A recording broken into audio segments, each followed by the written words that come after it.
At 67 years old, I thought I had buried the past deep enough that it could never claw its way back to the surface.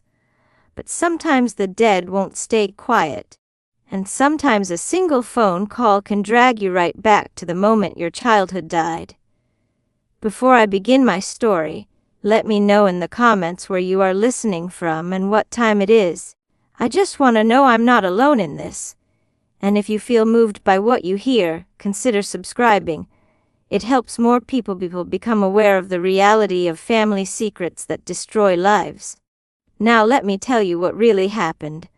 The phone rang on a Tuesday morning in March, cutting through the quiet of my small apartment like a knife. I almost didn't answer it. At my age, phone calls rarely bring good news, and I've learned to treasure my peaceful mornings with just me, my coffee, and the silence that's become my closest companion. But something made me reach for that receiver. Maybe it was instinct, or maybe it was fate finally deciding it was time. "Maggie, this is your cousin Linda." Her voice was shaky, the way voices get when they're about to deliver news that changes everything. "I'm calling about Bobby. He passed away yesterday morning." Bobby. Robert Thompson. My sister Dorothy's husband of 43 years. I should have felt something, sadness, maybe, or loss. Dorothy had been gone for 8 years now, taken by cancer that ate away at her as slowly and cruelly as secrets had eaten away at me. Bobby was the last connection to that part of my family. The last living reminder of Sunday dinners and Christmas mornings and all those memories that should have been precious. Instead, I felt something I hadn't expected. Relief. "Maggie, are you there?" Linda's voice pulled me back. "Yes," I managed. "I'm here. When is the service?" As Linda gave me the details, Saturday afternoon, same church where Dorothy and Bobby had been married, burial beside my sister in Oakwood Cemetery, I found myself staring out my kitchen window at the bare March trees. Spring was coming, but you couldn't tell yet. Everything still looked dead, waiting for the right moment to come back to life. After I hung up, I sat in my chair for a long time, that word echoing in my mind, relief. What kind of person feels relief when someone dies? What kind of person was I? But I knew the answer to that question. I was the kind of person who had kept a secret for 55 years. The kind of person who had let that secret poison every relationship, every chance at love, every moment of happiness I might have had. I was 12 when it started. 12 years old in the summer of 1968, all gangly limbs and trust, believing that grown-ups were safe and that family would always protect you. I was staying with Dorothy and Bobby for 2 weeks while Mama worked double shifts at the textile mill. Dorothy was 22 then, married for just 6 months, still glowing with that new-laid happiness that made her seem like a fairy tale princess to my young eyes. Bobby was 26. Handsome in that easy way that made all the ladies at church flutter their fans a little faster. He had dark hair that he kept slicked back, and a smile that could charm honey from a bee. Everyone said Dorothy was the luckiest girl in town to catch a man like Bobby Thompson. Everyone was wrong. It started small, the way these things always do. A hand on my shoulder that lingered too long. Comments about how I was growing up to be a real beauty, that made my stomach twist in ways I didn't understand. The way he'd find excuses to be alone with me when Dorothy ran errands or visited friends. Or a little secret, he'd say with that charming smile. "Just between us, Maggie girl." I trusted him. God help me, I trusted him because he was family, because Dorothy loved him. Because I was 12 and didn't know that some secrets are poison dressed up as special attention. By the time I understood what was happening, it was too late. The damage was done, carved into my soul with the precision of someone who knew exactly how to hurt a child while making her believe it was somehow her fault.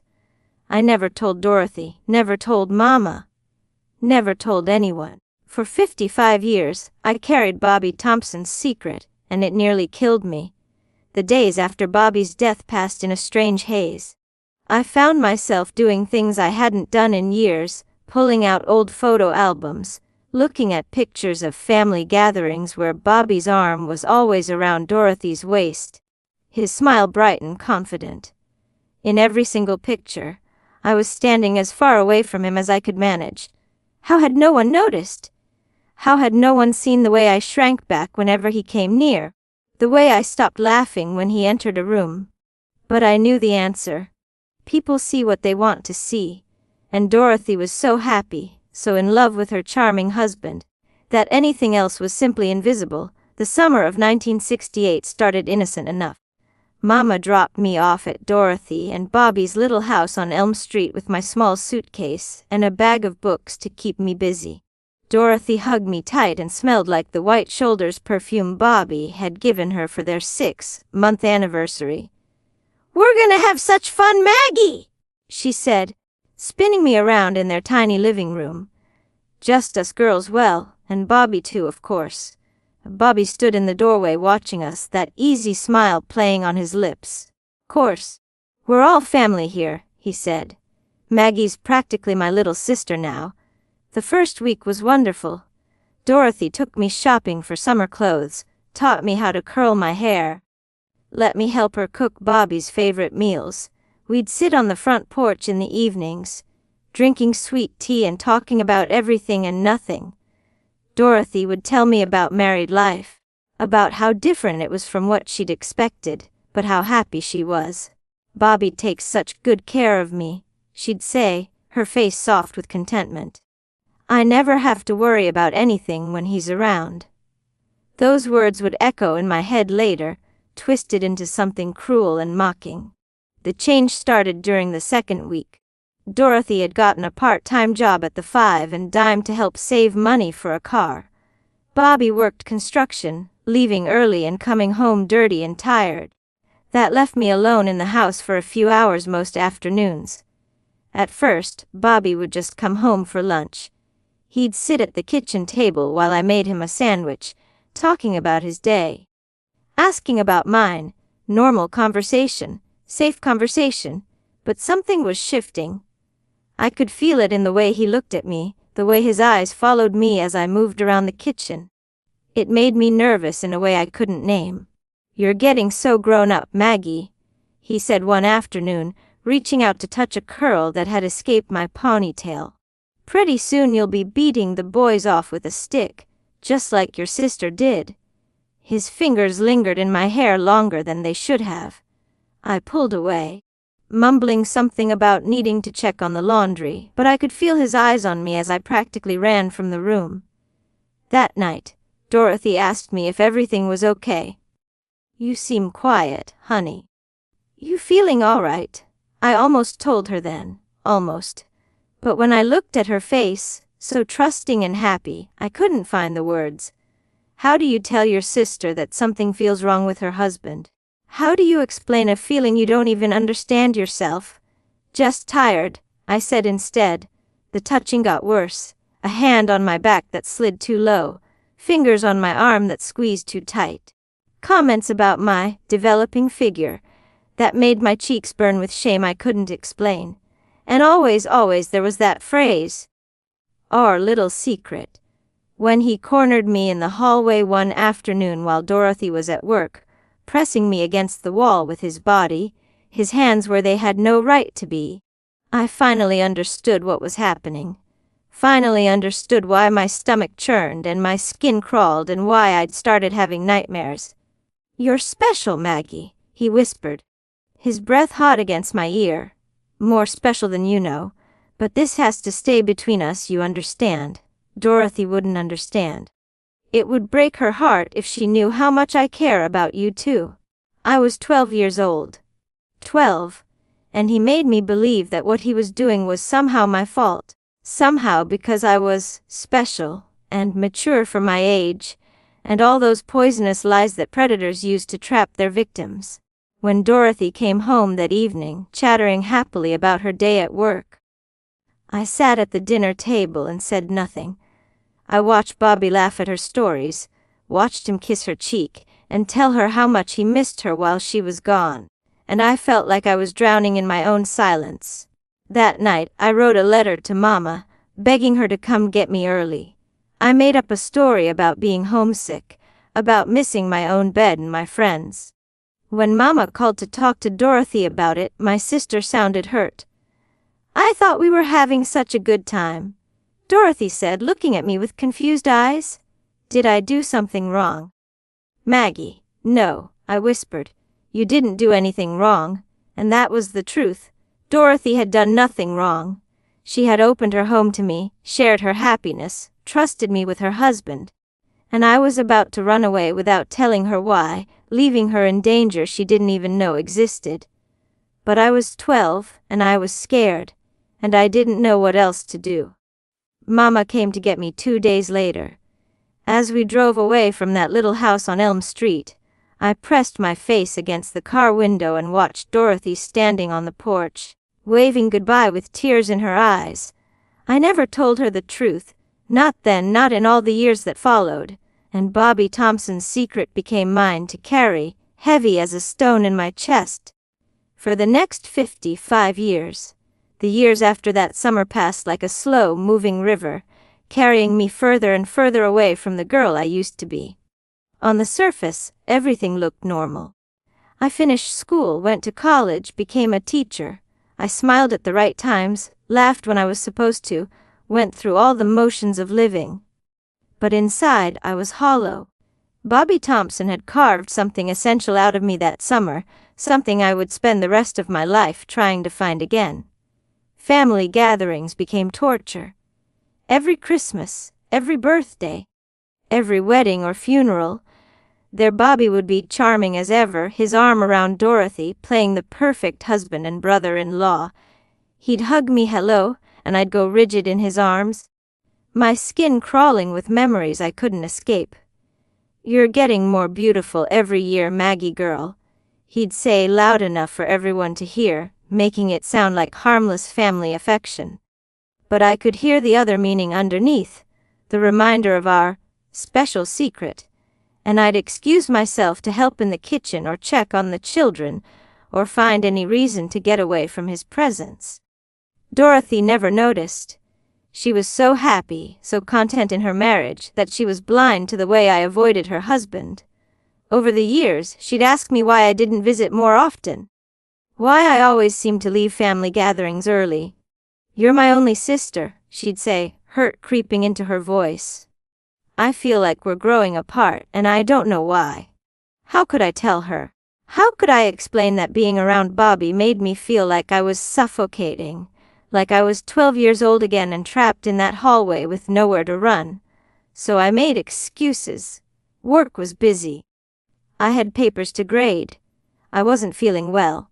Anything to avoid being in the same room with the man who had stolen my childhood and turned my sister into an unwitting accomplice to my silence. The worst part was watching Dorothy and Bobby together over the years. They seemed genuinely happy. Bobby was attentive and loving with her, bringing her flowers for no reason, remembering anniversaries and birthdays, taking her on romantic trips. He was everything a husband should be to her. It made me question everything. Had I imagined it? Had I somehow misunderstood what happened that summer? Was I crazy to carry this burden of hatred for a man who clearly loved my sister and made her happy? But then I'd catch him looking at me during family dinners, that same predatory glint in his eyes, and I'd know I hadn't imagined anything. The man who was Dorothy's loving husband was also the man who had violated an innocent child and gotten away with it. My romantic life, if you could call it that, was a disaster from the start. I dated in college, went through the motions of relationships, but I could never let anyone get too close. The moment a man tried to touch me with any real intimacy, my body would rebel. I'd freeze up, or make excuses, or simply run away. There was David in my 20s, a kind man who taught history at the same school where I worked. He was patient with me, gentle, never pushing for more than I was ready to give. For a while, I thought maybe I could trust him, maybe I could build something real despite the poison Bobby had left in my soul. But on the night David proposed, when he held me close and whispered about our future together, all I could think about was Bobby's voice saying, "Or little secret," and his hands where they shouldn't have been. I broke up with David the next week, telling him I wasn't ready for marriage, knowing I might never be ready for anything. Then there was Michael in my 30s, a divorce lawyer who understood something about broken people. He never asked too many questions about my past, never pushed for explanations about why I flinched when he touched me unexpectedly. For 3 years, we had what could generously be called a relationship: dinners together, movies, companionship without real intimacy. But Michael deserved more than I could give him. He deserved a woman who could love him without walls, without the constant shadow of another man's crimes darkening every tender moment. When he finally ended things, he was gentler about it than I deserved. "I know you're carrying something heavy, Maggie," he said. "I wish you trusted me enough to share it. I wish I could help you heal whatever's been broken." I almost told him then, almost, but the words stuck in my throat like they always did. And Michael walked out of my life, leaving me alone with my secrets once again. There were others over the years, brief attempts at connection that always ended the same way. Me pulling back just when things got real. Me choosing the familiar pain of loneliness over the terrifying vulnerability of trust. My students became my salvation.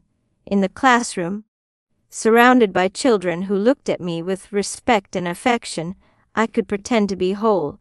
I could be the teacher who listened, who cared, who created a safe space for learning and growth. I poured all the love I couldn't give to a husband or children of my own into those students. But even there, the shadows followed me.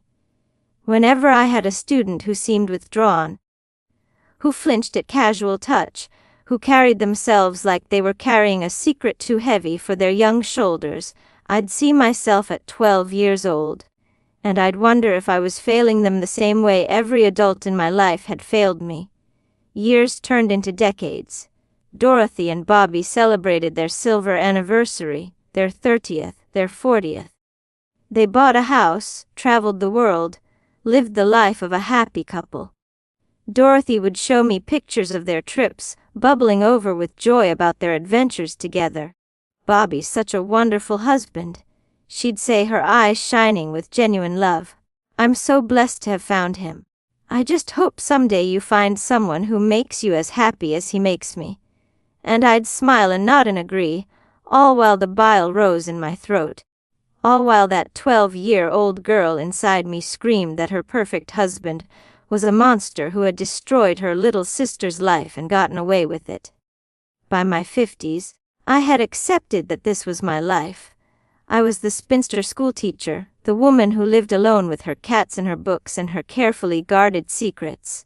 People felt sorry for me, I knew.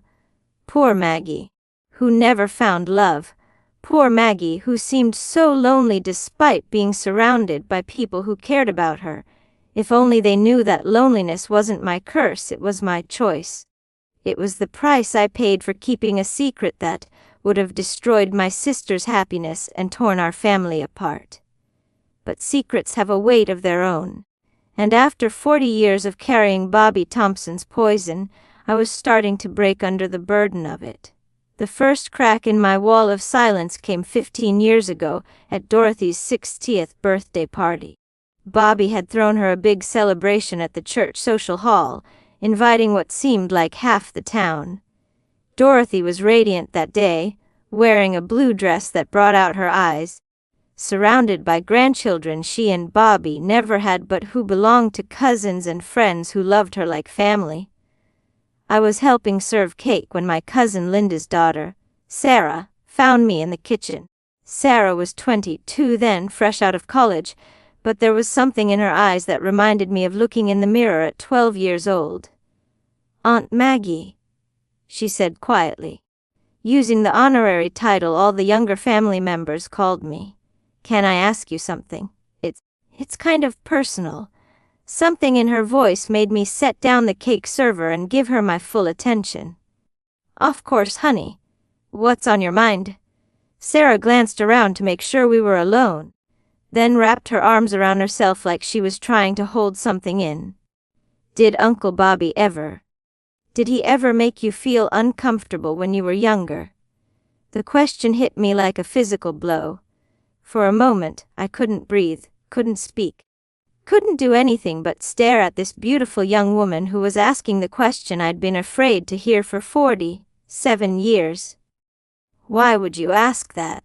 I managed to whisper. Sarah's eyes filled with tears. "Because he makes me uncomfortable now, has for years. The way he looks at me, the way he finds excuses to touch my shoulder or hug me too long. Last Christmas, when everyone was opening presents, he cornered me in the hallway and—" She stopped, her voice breaking. "And what?" I asked, though I already knew. God help me, I already knew.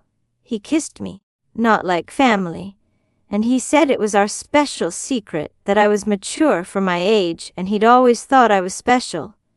Sarah wiped her eyes with the back of her hand. "I've been trying to convince myself I imagined it, but then I started watching him around other young girls in the family, and I see the same pattern. The special attention, the inappropriate comments, the touching. I felt like I was drowning. All these years, all these decades of keeping his secret, and he had never stopped. He had moved on to other victims, other innocent girls who trusted him because he was family. Have you told anyone else about this?" I asked. Sarah shook her head. "Who would believe me? Uncle Bobby's like a pillar of the community. He and Aunt Dorothy are the perfect couple. Everyone loves him." She looked at me with desperate eyes. "But something about the way he acts around you made me think. Maybe you'd understand. I should have told her everything then. Should have grabbed her hands and poured out the whole truth, how he had violated me when I was 12. How I'd kept his secret to protect Dorothy, how my silence had enabled him to hurt who knows how many others over the years. Instead, I did what I'd been doing for decades. I protected the secret." "Sarah," I said carefully, "if someone is making you uncomfortable, you need to trust your instincts. You need to stay away from situations where you're alone with them. And you need to tell your parents. But what if they don't believe me? What if it causes problems in the family?" The irony of her words cut deep. Here was a young woman asking for help, and I was giving her the same weak advice I'd given myself at 12. Avoid the problem. Don't make waves. Protect the family harmony at the cost of your own safety and sanity. They'll believe you. I lied, knowing from experience that people often don't want to believe uncomfortable truths about people they love. Sarah nodded, but I could see in her eyes that she didn't believe it any more than I did. She hugged me then, and I held her tight, this young woman who reminded me so much of myself at that age, confused, scared, carrying a burden too heavy for her shoulders. After she left to rejoin the party, I stood in that church kitchen and finally faced the truth I'd been running from for decades. My silence hadn't protected Dorothy. It hadn't preserved family harmony. It had only enabled a predator to continue hunting, to continue destroying the innocence of young girls who trusted him because he was family. I walked back into the party in a daze, watching Bobby charm the crowd, watching him pose for pictures with Dorothy, watching him ruffle the hair of young cousins and nieces who giggled at his attention. And all I could think about was Sarah's question. Did Uncle Bobby ever make you feel uncomfortable when you were younger? How many others had there been? How many girls had he cornered in hallways, told they were special, sworn to secrecy with his lies and manipulation? How many had suffered in silence because a 12-year-old girl had been too scared and ashamed to speak up 50 years ago? That night I went home and did something I hadn't done in years. I cried. Not the careful, controlled tears I allowed myself when I was alone, but deep, wrenching sobs that seemed to come from the very center of my soul. I cried for the 12-year-old girl who had been violated and silenced. I cried for all the relationships I'd sabotaged, all the love I'd pushed away, all the years I'd wasted carrying a secret that had poisoned my entire life. And I cried for Sarah, and for all the other girls whose names I didn't even know, who had suffered because of my cowardice. 3 weeks later, Sarah called me. She had told her parents about Bobby's behavior. As I'd feared, they didn't want to believe it. Her father accused her of misinterpreting Bobby's fatherly affection. Her mother suggested she was being overly sensitive and reminded her how good Bobby had always been to the family. "They think I'm making it up," Sarah said through tears, "or that I'm being dramatic. Mom says I shouldn't spread rumors that could hurt Aunt Dorothy." The familiar phrase made my stomach turn. How many times had I used similar reasoning to justify my own silence? How many times had I told myself I was protecting Dorothy when I was really just protecting myself from having to face the truth? "What are you going to do?" I asked. "I don't know. Maybe they're right. Maybe I am being too sensitive. Maybe I should just forget about it and move on." "No," I said, the word coming out sharper than I'd intended. "Don't do that, Sarah. Don't spend your life carrying someone else's shame. Don't let him make you believe that his behavior is your fault or your responsibility to hide." I was talking to her, but I was also talking to my 12-year-old self, giving her the advice I'd needed to hear all those years ago. After I hung up, I sat in my empty house and faced the hardest truth of all. I had spent 50 years telling myself I was protecting Dorothy by keeping Bobby's secret, but the real person I'd been protecting was myself. I'd been too ashamed, too scared, too convinced that no one would believe me or that it would somehow be my fault. And my silence had cost more than just my own happiness. It had cost Sarah her peace of mind, her sense of safety in her own family, and it had probably cost other girls far more than that. For the first time in decades, I allowed myself to imagine what might have happened if I had spoken up that summer when I was 12. If I had found the courage to tell Dorothy the truth about her husband. Yes, it would have destroyed her marriage. Yes, it would have torn our family apart. But it also might have prevented years of abuse, saved other innocent children from the trauma that had shaped my entire life. The weight of that knowledge settled over me like a heavy blanket. I had thought keeping the secret was the hardest thing I'd ever done. But I was beginning to realize that living with the consequences of that silence might be even harder. Dorothy's diagnosis came on a gray October morning 8 years ago. Pancreatic cancer, stage 4. The doctor gave her 6 months, maybe less. She lasted 14, fighting every day with the same stubborn determination that had gotten her through everything else in her life. Those 14 months were both a blessing and a curse. I spent more time with Dorothy during her illness than I had in the previous 20 years combined, and for brief moments, we were sisters again, not the complicated, damaged relationship we'd had as adults, but the girls we'd been before Bobby Thompson entered our lives. She talked about everything during those long afternoons in her hospital room, her childhood, her dreams, her regrets. She talked about the babies she and Bobby had tried to have and lost, about the way those losses had brought them closer together instead of tearing them apart. "Bobby's been my rock through everything," she said one afternoon, her voice weak but her eyes still bright with love. "I don't know what I would have done without him all these years. He's taken such good care of me." I sat beside her bed holding her hand, and said nothing. What was I supposed to say? That the man she adored, the man who was indeed caring for her with tender devotion, was also the man who had destroyed my childhood. That while he was being her rock, he had been my nightmare. But Dorothy wasn't finished. She turned to me with those eyes that had always been able to see right through me, even when I didn't want them to. "Maggie, I need to ask you something, and I need you to be honest with me." And my heart stopped. After all these years, did she know? Had she always known? "What is it?" I managed to whisper. "Why did you pull away from us? From me and Bobby? For years it's felt like you could barely stand to be in the same room with him. Did he do something to offend you? Did you two have some kind of falling out I didn't know about?" The moment I dreaded for 57 years had finally arrived. Dorothy was dying, and she was giving me one last chance to tell her the truth. One last opportunity to unburden myself of the secret that had poisoned my entire life.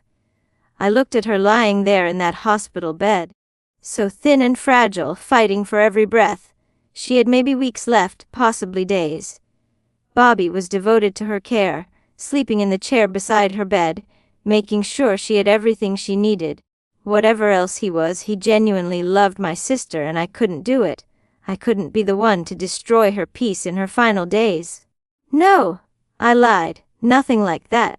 I guess I've always been better on my own. You know that. Dorothy squeezed my hand with what little strength she had left. I've worried about you for so many years, living alone, never letting anyone get close. I always hoped you'd find someone who could make you as happy as Bobby made me.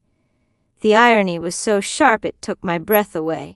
She was hoping I'd find someone like the very man who had made real love impossible for me. Dorothy died on a Tuesday morning in December, with Bobby holding one hand and me holding the other.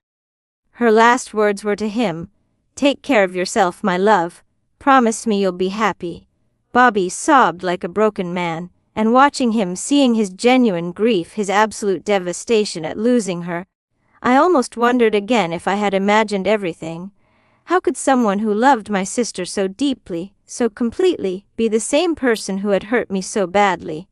But then, at the funeral, I got my answer. Dorothy's great-niece Emma was there, Linda's granddaughter, Sarah's younger cousin. Emma was 13, all legs and awkward adolescent energy, trying to be grown up at her great-aunt's funeral. I watched Bobby throughout the service, saw how his eyes kept finding Emma, how he made sure to sit near her family, how he offered to help carry things to the reception afterward.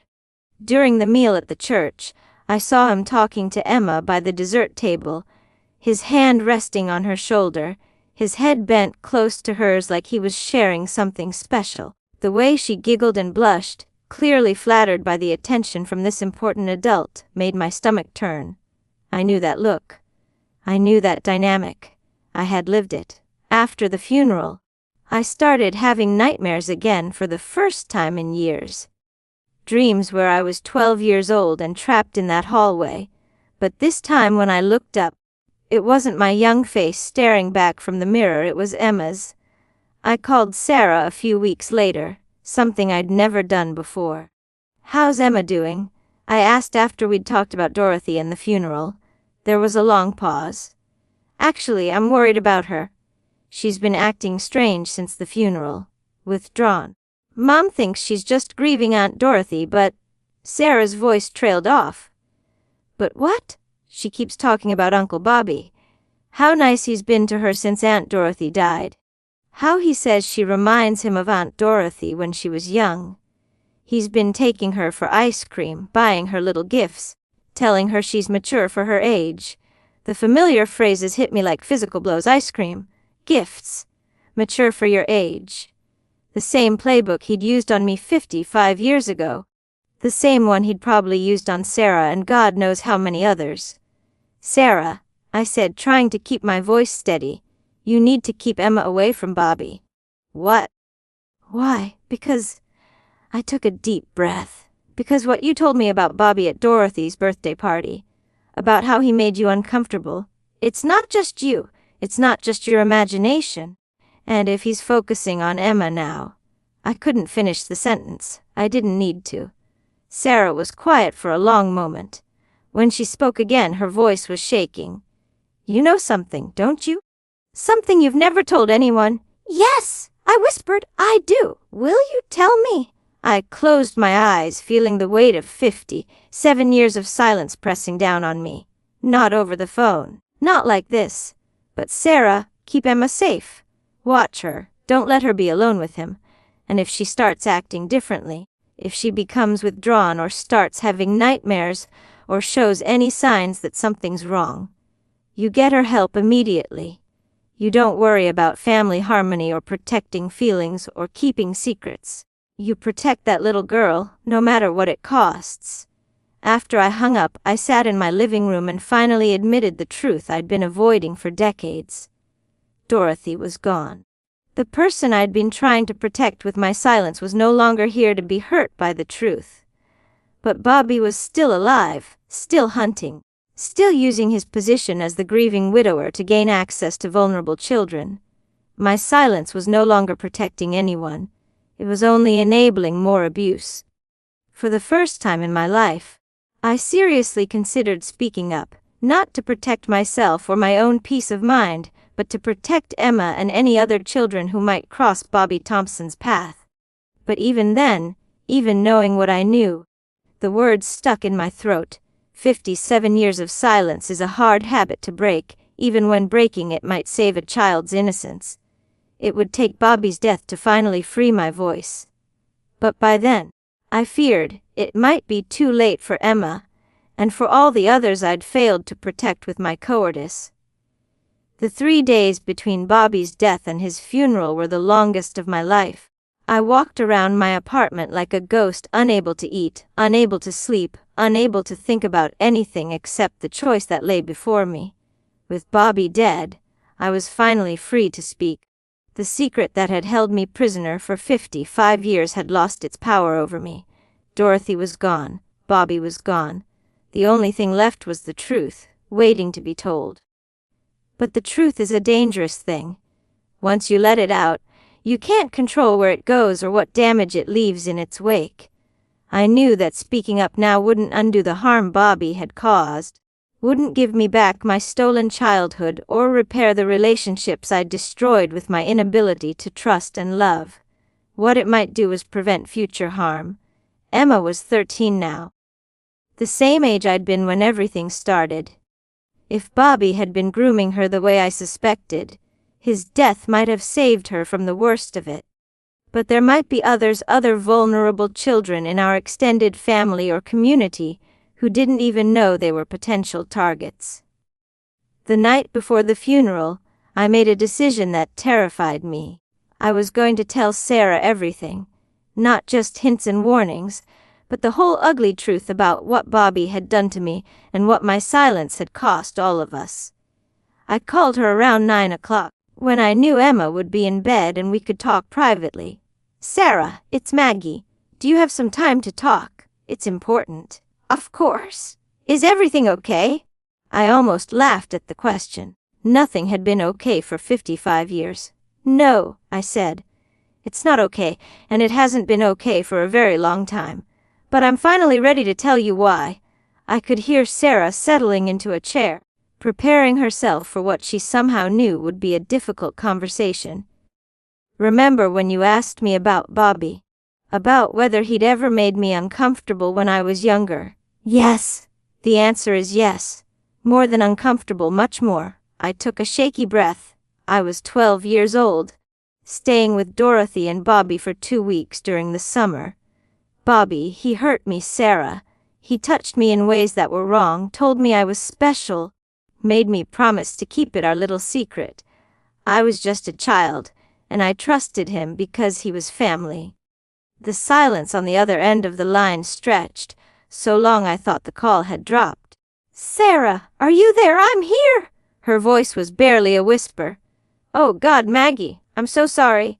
All these years you've been carrying this alone." I told myself I was protecting Dorothy, that it would destroy her to know the truth about her husband. But really, I think I was just too ashamed, too scared. And my silence. My voice broke. My silence enabled him to hurt you, and probably others. "I failed you, Sarah. I failed all of you." "No!" Sarah's voice was fierce now. "You were 12 years old. You were a victim, not the person responsible for stopping him. The only person who failed anyone was Bobby. But I had chances," I said. "When you came to me 15 years ago, when I saw him focusing on Emma after Dorothy's funeral, I could have spoken up then. Could have warned people. Instead, I kept the secret, like I always had, because that's what trauma does," Sarah said gently. "It makes you believe that keeping quiet is the safest option, even when it isn't. Maggie, you've been carrying his shame all these years. It was never yours to carry." We talked for over an hour that night. Sarah told me about her own experience with Bobby, how his death had actually been a relief for her too. She confirmed my worst fears about Emma. Bobby had been showing her special attention since Dorothy's funeral, buying her gifts, telling her she was mature for her age, all the familiar patterns. But Emma's been pulling away from him lately, Sarah said. Maybe some instinct warned her, or maybe she picked up on the family tension around him. Either way, I don't think he had a chance to do to her what he did to us. Use, I repeated. The word felt strange but also oddly comforting. For the first time in my life I wasn't alone with Bobby's secret. There might be others, Sarah said quietly. Other cousins, other family friends, people we don't even know about. I know. That's what I've been thinking about. What do we do with this information now? Bobby's dead. We can't punish him or make him face consequences. But maybe we can make sure it doesn't happen to anyone else. How? I don't know yet. But I think the first step is making sure Emma and any other young girls in the family know they can talk to us. That they don't have to carry secrets like we did. The funeral was surreal. I sat in that church, listening to person after person talk about what a wonderful man Bobby had been, what a devoted husband, what a pillar of the community. The pastor talked about his acts of service, his generosity, his love for Dorothy. Person after person shared stories of his kindness, his humor, his willingness to help anyone in need. And through it all, I kept thinking about the other Bobby Thompson, the predator who had stolen my childhood and scarred my soul, the man who had used his reputation as a good, trustworthy family man to gain access to vulnerable children. How many people in that church knew the truth? How many others were sitting there, like me, carrying secrets they'd never told? After the service, at the reception, I watched the interactions more carefully than I ever had before. I saw how some of the younger women in our extended family seemed to avoid certain conversations about Bobby, how they changed the subject or excused themselves when the praise got too effusive. I wondered how many of them knew what I knew, had experienced what I'd experienced. Emma was there with her parents, looking pale and withdrawn.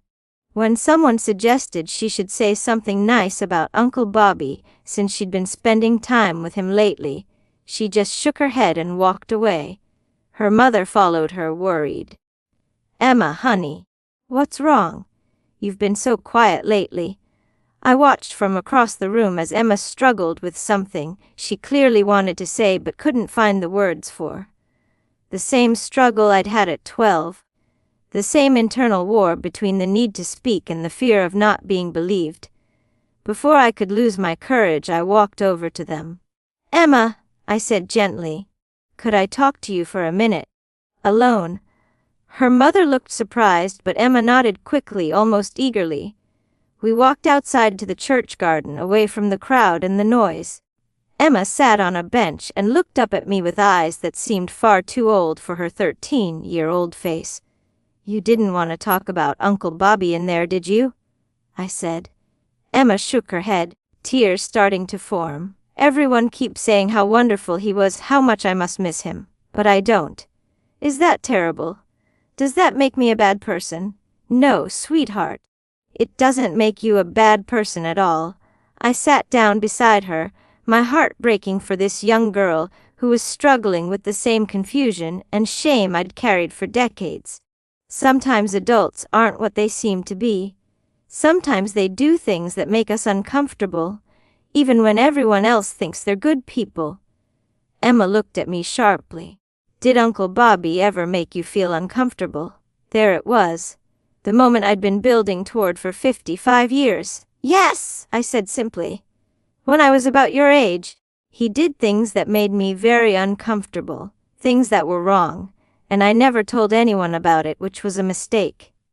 Emma started crying then. Not the quiet tears of grief, but the painful sobs of someone who had been carrying a burden too heavy for her young shoulders.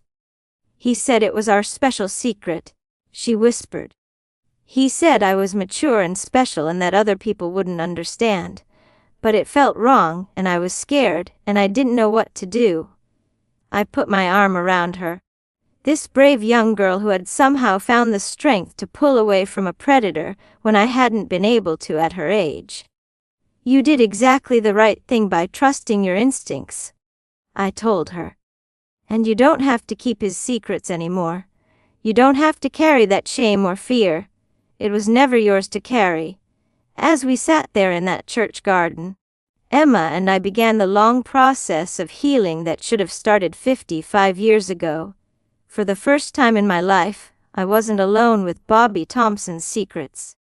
And for the first time since that terrible summer when I was 12, I began to believe that maybe, just maybe, it was possible to reclaim some of what he had stolen from me. The weeks following Bobby's funeral changed everything. For the first time in 55 years, I wasn't carrying the weight of his secret alone. Sarah and I talked almost daily, sharing memories we'd never dared voice, comparing experiences, slowly beginning to understand the full scope of what Bobby had done to our family. Emma started seeing a counselor, a kind woman who specialized in helping children process trauma. Unlike me at her age, Emma had adults who believed her, supported her, and made sure she got the help she needed to heal. Watching her begin that journey gave me hope that she wouldn't spend the next 50 years of her life trapped by Bobby's poison. But Emma wasn't the only one who needed help. After 5 decades of carrying trauma alone, I finally made the hardest decision of my life. I started seeing a therapist too. Martinez was a gentle woman about my daughter's age, if I'd had a daughter. She didn't push or prod, just listened as I slowly, painfully, began to unpack a lifetime of silence and shame. "You were a child," she reminded me during one of our early sessions, when I was struggling with guilt over not speaking up sooner. Children aren't responsible for protecting other children from adult predators. That responsibility belongs to the adults in their lives who failed to create a safe environment. It was a simple truth, but one I'd never allowed myself to accept. For 55 years I'd carried not just the trauma of what Bobby had done to me, but the burden of believing I was somehow responsible for his other victims. Dr. Martinez helped me understand that trauma has its own logic, its own survival mechanisms, and that my silence hadn't been cowardice, it had been a 12-year-old's attempt to cope with something no child should ever have to face. 3 months after Bobby's death, Sarah and I made a difficult decision. We reached out to other family members, cousins, nieces, family friends, and carefully, sensitively, began asking if Bobby had ever made them uncomfortable. The conversations were painful but necessary. We found 3 more women who had similar experiences. Linda's other daughter, Rachel, who had been targeted when she was 14. A family friend named Patricia, who had been abused during summer babysitting jobs at Dorothy and Bobby's house. And most heartbreakingly, Dorothy's best friend's daughter, Susan, who had been victimized during family gatherings throughout her teenage years. Each conversation was like opening an old wound, but also like lancing an infection that had been poisoning all of us for years. Together, we began to understand the pattern of Bobby's abuse, how he had used his position as the beloved family patriarch to access and silence his victims, how he had relied on our shame and his sterling reputation to keep his secrets safe. Not everyone in the family wanted to hear the truth. Some relatives accused us of speaking ill of the dead, or making up stories to get attention. Bobby's brother refused to believe any of it, calling us vindictive women trying to destroy a good man's memory. The rejection hurt, but it didn't silence us the way it might have years earlier. We had each other now, and we had the truth. And that was enough. One of the most healing moments came 6 months after Bobby's death, when we organized a small gathering, just the women who had been Bobby's victims. We met at Sarah's house on a Saturday afternoon, 5 women ranging in age from 13 to 67, united by trauma but determined not to be defined by it. We shared our stories fully for the first time. We cried together, we held each other, and slowly we began to reclaim the power that Bobby had stolen from each of us. Emma, brave 13-year-old Emma, was the one who suggested we each write a letter to our younger selves, the frightened, confused children we had been when Bobby first hurt us. My letter was brief. Dear Maggie, at 12 years old, what happened to you was not your fault. You are not dirty or damaged or responsible for a grown man's evil choices. You deserve love, trust, and happiness, and you don't have to earn those things by keeping terrible secrets. You are enough just as you are, and you always were. Reading those words out loud to women who understood, who had lived their own versions of that pain, was one of the most powerful moments of my life. The healing wasn't instant or easy. I still had nightmares sometimes. I still struggled with trust and intimacy. But for the first time in my adult life, I wasn't struggling alone. I had a support system of people who understood exactly what I'd been through. About a year after Bobby's death, something unexpected happened. I met someone. His name was James, and he was a retired librarian who came to the book club I'd recently joined. He was kind and patient and completely unthreatening, a gentleman who seemed content to move at whatever pace I set, asking no questions I wasn't ready to answer. For months, we were just friends. We talked about books and movies and current events. He made me laugh in a way I hadn't in years. Slowly, carefully, I began to trust that he might be someone safe. One evening, as we sat on my porch watching the sunset, I told him I had some difficult history that made relationships challenging for me. "We all have history," he said simply. "The question isn't what happened to us in the past. The question is whether we're brave enough to keep trying anyway." I didn't tell him everything, not then, maybe not ever. But I told him enough. I told him about childhood trauma, about decades of struggle with trust and intimacy. I told him I might never be able to love the way normal people do. "There's no such thing as normal," James said. "There's just people trying to connect with other people, doing the best they can with whatever tools they have. We've been together for 3 years now. It's not the passionate romance of novels or movies. It's something quieter, gentler, companionship built on understanding and acceptance rather than need or desperation. James doesn't try to fix me or heal me. He just accepts me as I am, damaged parts and all, and somehow that acceptance has done more for my healing than 50 years of self-protection ever did." Emma is 16 now, a confident young woman who speaks up for herself and others. She's become an advocate for child protection in our community, using her own experience to help educate parents and teachers about the warning signs of abuse. Watching her transform her trauma into purpose has been one of the greatest gifts of my life. Last month, Emma asked me something that stopped me in my tracks. "Aunt Maggie," she said, "do you ever regret not speaking up sooner? About Uncle Bobby, I mean." It was a question I'd asked myself thousands of times. Did I regret the 55 years of silence? Did I regret all the chances I'd missed to stop Bobby from hurting others? I regret that I didn't have the support and tools to speak up when I was your age. I told her. I regret that other people got hurt because I wasn't strong enough to break the silence. But I don't regret the path that led me to you, to Sarah, to all the women we've been able to help by finally telling the truth. That's what I've learned in these past few years of healing. Regret is a luxury I can't afford. I can't change the past, can't undo the harm that was done or the harm that my silence enabled, but I can choose what to do with the years I have left. I choose to speak up now when I see potential abuse. I choose to support other survivors. I choose to believe that healing is possible, even after decades of damage. I choose to trust that telling the truth, however late, is better than carrying lies forever. At 67, I'm finally learning what it means to live without secrets, without shame, without the constant weight of someone else's sin pressing down on my shoulders. It's not the life I thought I'd have, but it's the life I've chosen to claim. Bobby Thompson stole my childhood innocence, but he didn't steal my capacity for growth, for change, for connection.